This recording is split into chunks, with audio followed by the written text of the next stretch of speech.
প্রিয়জনের সঙ্গে ঈদ উদযাপনে বাস, ট্রেন ও লঞ্চে রাজধানী ছাড়ছে মানুষ। ট্রেনে ঈদযাত্রার খবর জানাতে রাজধানীর কমলাপুর রেল স্টেশনে আছেন মাসরুর শাকিল। আমরা সরাসরি যাচ্ছি তার কাছে। শাকিল, কমলাপুর রেল স্টেশনের ঈদযাত্রার এই মুহূর্তের পরিস্থিতি কেমন দেখছেন?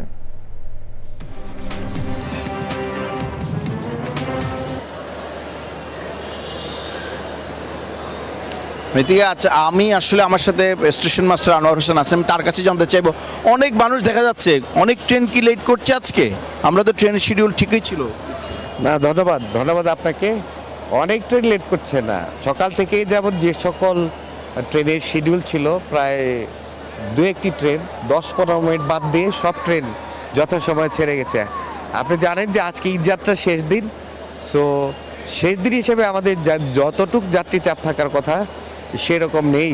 আসলে চাপটা ছিল গতকাল সারাদিন এবং রাতে।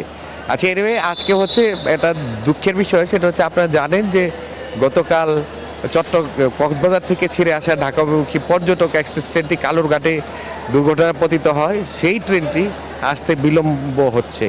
বাকি রেস্ট ট্রেন যথানিয়মে যথাসময়ে ছেড়ে যাবো, আমরা আশাবাদী, এবং আমরা চেষ্টা করছি যে আমাদের টাইম টেবল অনুযায়ী ট্রেন পরিচালনার জন্য। আমাদের যাত্রীরা ঈদ আয়োজনে পরিবারের সাথে ঈদ করার জন্য যাবে, আর এর জন্য আমাদের যে কাজ করা, আমরা কাজ করে যাচ্ছি। কতগুলো ট্রেন যাচ্ছে আজকে?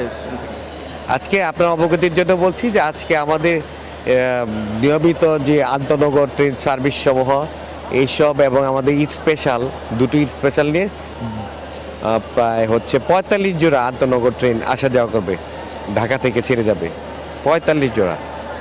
ধন্যবাদ। মূলত পর্যটক এক্সপ্রেস ট্রেনটি মূলত দেরি হচ্ছে, সেটি আমরা দেখতে পাচ্ছি এখন 10টা 20-এ সম্ভাব্য টাইম দেওয়া হয়েছে, যেটা 6টা 15-তে ছিল। বাকি সবগুলো ট্রেন সময় মতো ছেড়ে গেছে। মৃত্তিকা, জি, ধন্যবাদ শাকিল।